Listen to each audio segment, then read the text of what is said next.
औज़ुबिल्लाहिमिनश्शैतानिर्रजीम बिस्मिल्लाहिर्रहमानिर्रहीम। मेरा नाम है अब्दुल मन्नान। आप देख रहे हैं मेरा यूट्यूब चैनल। रिसेंटली मेरी एडमिशन हुई है पीएचडी प्रोग्राम में, PhD in computer science at Saitama university Japan and I have won the MEXT scholarship 2024। इस वीडियो बनाने का मकसद है कि आप लोगों को इन्फॉर्मेशन दिया जाए मैक्स्ट स्कॉलरशिप के बारे में।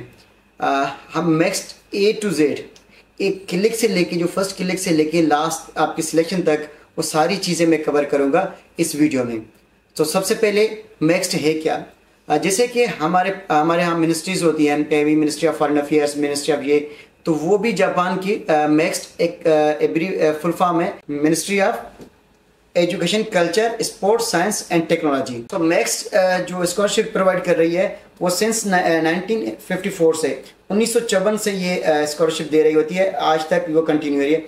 अच्छा, ये स्कॉलरशिप सोली इंटरनेशनल स्टूडेंट्स के लिए मुख्त। तो मैक्स के बहुत सारे टाइप्स हैं, तकरीबन मैक्स के टोटल 7 टाइप हैं, जैसे कि research student, teacher training students, undergraduate students, Japanese study students, college technology students, specialised training college students, young leader programme जिसे YLP भी कहा जाता है। सो ये टोटल 7 टाइप है मैक्स के। हम जो फोकस करेंगे वो है रिसर्च स्टूडेंट। अब रिसर्च स्टूडेंट कौन से होते हैं? वो होते हैं मास्टर्स और PhD वाले। तो मास्टर एंड PhD वाले स्टूडेंट्स को कहा जाता है कि रिसर्च स्टूडेंट। अच्छा, तो ये मुख्तसर सी डेफिनेशन हो गई मैक्स की। मैक्स एक इदारा है, गवर्नमेंट जो जापान स्टेट है, जापान गवर्नमेंट है, उसका इदारा है जो कि इंटरनेशनल स्टूडेंट्स को स्कॉलरशिप प्रोवाइड कर रही होती है। सो हमारी फोकस की रिसर्च स्टूडेंट। रिसर्च स्टूडेंट में आप दोनों कैटेगरी आती है, मास्टर्स वाले भी और PhD वाले भी। इसके प्रोसेस क्या है, एप्लीकेशन प्रोसेस क्या है? सो 2 तरीकों से हम अप्लाई कर सकते हैं मैक्स स्कॉलरशिप के लिए, एडमिशन के लिए। एक तो है पहला तरीका जो वन है, वो है एम्बेसी ट्रैक। अब एम्बेसी ट्रैक क्या होता है कि इसमें मैं बिल्कुल थोड़ी सी बात करूंगा क्योंकि हमारा फोकस है टोटल यूनिवर्सिटी ट्रैक पे। सो एम्बेसी ट्रैक में क्या होता है कि एक डेट आती है, जापान एम्बेसी जापान अनाउंस करती है गवर्नमेंट, वो डिफरेंट एम्बेसीज के वेबसाइट पे अवेलेबल होती है। वहाँ पर क्या करते हैं, आप सारे डॉक्यूमेंट्स, अपने प्रपोजल वो बना के सारी चीज़ें भेजते हैं एम्बेसी को, जो आपके कंट्री में अवेलेबल है। उस कंट्री को आप क्या कहते हैं, अपनी सारी डॉक्यूमेंट्स भेजते हैं, वो शॉर्ट लिस्ट करते हैं। शॉर्ट लिस्ट करके आपका टेस्ट लिया जाता है इंग्लिश का और जापानीज़ का टेस्ट लिया जाता है। अब शॉर्ट लिस्ट होते हैं दोस्त, उसी दिन आपका फिर इंटरव्यू भी किया जाता है।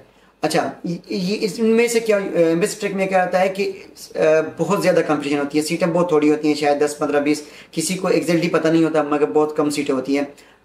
उसके बाद आती है यूनिवर्सिटी ट्रैक। अब यूनिवर्सिटी ट्रैक में क्या होता है, यूनिवर्सिटीज़ को अलॉटेड होती है सीटें। भाई किसी यूनिवर्सिटी को 10, किसी को 8, किसी डिफरेंट प्रोग्राम में डिफरेंट सीट्स होती हैं।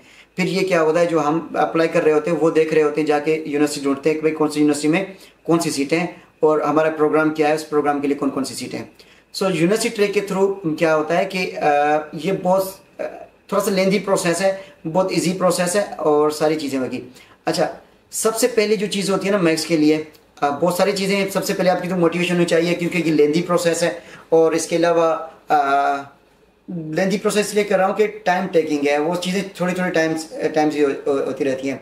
मैंने जो अप्लाई किया था नवंबर 23 में अप्लाई किया था, तो अभी मेरी जाके सिलेक्शन हुई है। अभी मैंने ऑफिशियल सारी चीज़ें रिसीव किए, डॉक्यूमेंट्स वगैरह अभी सारी चीज़ें मिली है। सो बताने का मकसद ये है कि मोटिवेशन सबसे पहले होनी चाहिए कि अगर आप मैक्स के लिए इंटरेस्टेड है, बहुत प्रेस्टिजियस स्कॉलरशिप है, बहुत सारा आप पाकिस्तान से बाहर जाना चाह रहे हैं, जापान जैसे कंट्री में पढ़ना चाह रहे हैं, तो आपको टाइम देना पड़ेगा। सबसे पहले यानी यही हो गया मोटिवेशन कि मुझे टाइम देना है। अगर आप प्रॉपर टाइम दे सकते हो, वेट कर सकते हो, तो आपके लिए आसान है, कोई चीज़ नहीं है। सबसे पहले आपके डॉक्यूमेंट्स रेडी होने चाहिए। अब डॉक्यूमेंट्स जैसे ही आप रेडी कर लेंगे, उसके बाद आप जाके एडमिशन प्रोसेस स्टार्ट करेंगे। डॉक्यूमेंट में सबसे मोस्ट इंपॉर्टेंट चीज़ है, रिसर्च स्टूडेंट के लिए आप समझ रहे होंगे, वो है आपका स्टडी प्रपोजल या रिसर्च प्रपोजल जिसे कहा जाता है, कि आप बताएंगे कि मैं इस फील्ड में काम करना चाह रहा हूँ। अच्छा, कोशिश ये कीजिएगा, वो तो हम सारे ऐसे ही कर रहे होते हैं, जो आपका मास्टर का थीसिस आपने किया है या मास्टर पे आपने जो रिसर्च किया हुआ है उसे कंटिन्यू करें PhD के लिए। अच्छा, इसमें क्या होगा कि आप जब प्रोफेसर को बताएंगे कि देखिए मैंने ये मास्टर्स में किया हुआ है, अब मैं इसे कैरी करना चाह रहा हूँ PhD में, तो प्रोफेसर को ये लगेगा अच्छा स्टूडेंट सीरियस है रिसर्च करने में, अब ये कैंडिडेट रिसर्च इसके पास पहले से नॉलेज है, अब वो क्या करे, अपने नॉलेज को आगे एक्सटेंड करना चाह रहे हैं। तो सबसे पहले आपका रिसर्च प्रपोजल होना चाहिए। इसमें एक अलग से वीडियो बनाएंगे रिसर्च प्रपोजल कैसे बनाते हैं, क्या चीज़ें होनी चाहिए, ये वो मैं आपको सजेस्ट करूँगा। मगर सबसे पहले आपका ये चीज़ होनी चाहिए, रिसर्च प्रपोजल। आपके पास पासपोर्ट होनी चाहिए, चीज़ें पासपोर्ट नहीं है तो कोई इशू नहीं है, मगर होनी चाहिए। और एक अच्छी CV होनी चाहिए। CV का फॉर्मेट भी आपसे शेयर करूँगा। जैसे मैं आपको बताऊँ, मैं आपको एक क्लिक से लेके जो मैंने स्टार्ट किया था, फर्स्ट क्लिक से लास्ट तक वो सारी चीज़ें बताऊँगा। और बताऊँगा नहीं बल्कि दिखाऊँगा कि ये कैसे चीज़ होती है। आपके पास रिसर्च प्रपोजल, आपकी CV, ये दो चीज़ें आपके पास ऑलरेडी, अगर पहले स्टेज पे ये दोनों चीज़ें हैं तो आप क्या करेंगे, फिर जाके आप देखेंगे कि अच्छा मेरा रिसर्च प्रपोजल ये, अब मैं यूनिवर्सिटी सर्च करूँगा कौन सी यूनिवर्सिटी में अप्लाई किया। अच्छा जी, तो ये वीडियो का पार्ट 2 है। पार्ट 2 हम ये देखेंगे यूनिवर्सिटी कैसे सर्च की जाए। सो फर्स्टली हम गूगल में जाएंगे, ब्राउज़र में जाएंगे, वहाँ पर जिस यूनिवर्सिटी में अप्लाई करना है उसका नाम लिखेंगे, नाम लिख सर्च करेंगे, जो यूनिवर्सिटी आएगी उसकी वेबसाइट ओपन करेंगे। अब देखेंगे हमने साइतामा यूनिवर्सिटी सर्च किया और साइतामा यूनिवर्सिटी की वेबसाइट ओपन हो चुकी है। अब वेबसाइट में जाके एडमिशंस या एकेडमिक प्रोग्राम्स में जाएंगे।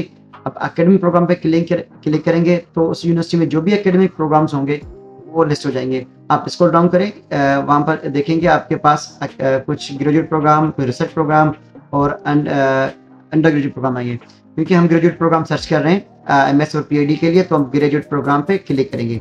तो ग्रेजुएट प्रोग्राम जैसे क्लिक करेंगे तो जो भी ग्रेजुएट प्रोग्राम उस यूनिवर्सिटी के होंगे वो ओपन हो जाएंगे। आप देखेंगे यहाँ पर मल्टीपल प्रोग्राम्स हैं, ग्रेजुएट प्रोग्राम, जैसे कि graduate schools of humanities, social sciences, school of education, school of science and engineering, और फिर मीडियम होंगे, कुछ जापानीज मीडियम में प्रोग्राम होंगे और कुछ इंग्लिश मीडियम में, क्योंकि हम फोकस करेंगे इंग्लिश मीडियम में स्कॉलरशिप कौन कौन से हैं। अच्छा, नीचे लिंक दी गई है, पर्टिकुलर प्रोग्राम्स हैं उनकी, जैसे एनवायरमेंट साइंस है, सिस्टम इंजीनियरिंग है, रिन्यूएबल इंजीनियरिंग है, जो भी आपका प्रोग्राम होगा फिर आप क्या करेंगे, उस लिंक पे जाके उससे क्लिक करेंगे। तो हम यहाँ पर क्लिक कर रहे हैं एनर्जी सिस्टम प्रोग्राम पे। जैसे ही हम इस पे क्लिक करेंगे तो पर्टिकुलर ये साइट ओपन हो जाएगा। अब इस साइट पे पूरी इंफॉर्मेशन अवेलेबल होगी, यूनिवर्सिटी में क्या, इस प्रोग्राम में क्या है, इसकी एलिजिबिलिटी क्या है, कौन कौन सी स्कॉलरशिप्स अवेलेबल है। स्पेशली अब जो मैं सर्च कर रहा हूँ, जो दिखा रहा हूँ आपको साइतामा यूनिवर्सिटी, ये मैक्स स्कॉलरशिप के लिए।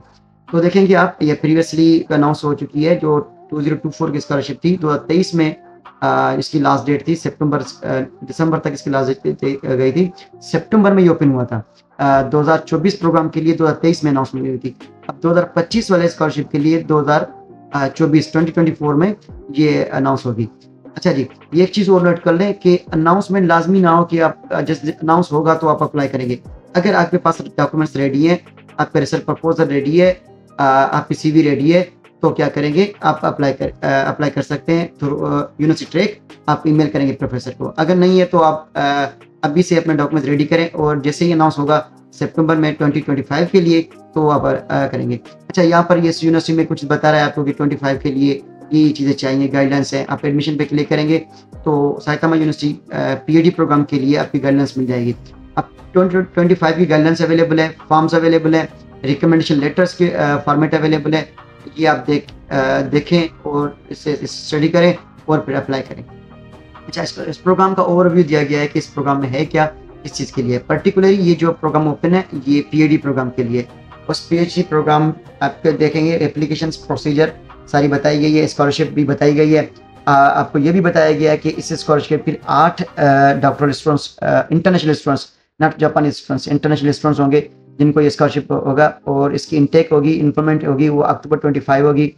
और इसकी एलिजिबिलिटी क्या है, डेफिनेटली आप PhD के लिए जा रहे हैं तो मास्टर्स होनी चाहिए, और लाजमी तौर पे आप अंडर 35 ईयर्स होनी चाहिए एज। यहाँ पर एज रिस्ट्रिक्शन है। यहाँ पर इंग्लिश सर्टिफिकेट कहा जाता है। इंग्लिश सर्टिफिकेट लाजमी नहीं है कि आप IELTS या TOEFL हो, तो आप यूनिवर्सिटी से ही इंग्लिश प्रोफेशनल सर्टिफिकेट ले सकते हैं। अच्छा जी, तो ये सारे आप थोड़ा थोड़ा पढ़ लीजिए, जैसे साइट पे जाएंगे तो रीड कर लीजिएगा। तो ये देख लें सारी चीज़ें, रिक्वायरमेंट्स भी देख लें इस प्रोग्राम के लिए, इस एडमिशन के लिए रिक्वायरमेंट देख लें, और ये डॉक्यूमेंट बना लें, आप रेडी कर दें। अच्छा, ये जैसे कि मैंने आपको बताया, यूनिवर्सिटी ट्रैक में आप क्या करते हैं, सबसे पहले प्रोफेसर को रीच करते हैं। तो प्रोफेसर को रीच करने के लिए आपके पास एक अच्छी CV, उसके साथ प्रपोजल होना चाहिए। प्रपोजल बनाने के लिए मैं नेक्स्ट पार्ट में मेरा यही होगा कि आपको प्रपोजल बनाना सिखाऊं। ठीक है जी, तो प्रपोजल बनाएंगे। जैसे ही आप यूनिवर्सिटी आपने सिलेक्ट कर लिया, भाई सपोज कर लिया आप साइतामा यूनिवर्सिटी सिलेक्ट कर लिया आपने। अब साइतामा यूनिवर्सिटी में आप क्या करना है, प्रोफेसर सर्च करना है। अब प्रोफेसर को ईमेल करने के लिए आप इस जैसे साइट पे आएंगे तो वहाँ पर प्रोफेसर्स की लिस्ट अवेलेबल होगी। डिफरेंट प्रोग्राम डिफरेंट प्रोफेसर्स हैं। अच्छा, तो फिर क्या करेंगे, यहाँ पर आपके सामने लिखा हुआ है कोर्स एंड फैकल्टी, तो आप जाके कोर्स एंड फैकल्टी को क्लिक करेंगे। जैसे कोर्स एंड फैकल्टी को क्लिक करेंगे तो मुख्तलिफ कोर्सेज और फैकल्टीज की लिस्ट आपके सामने आ जाएगी। अच्छा, जैसे ही आप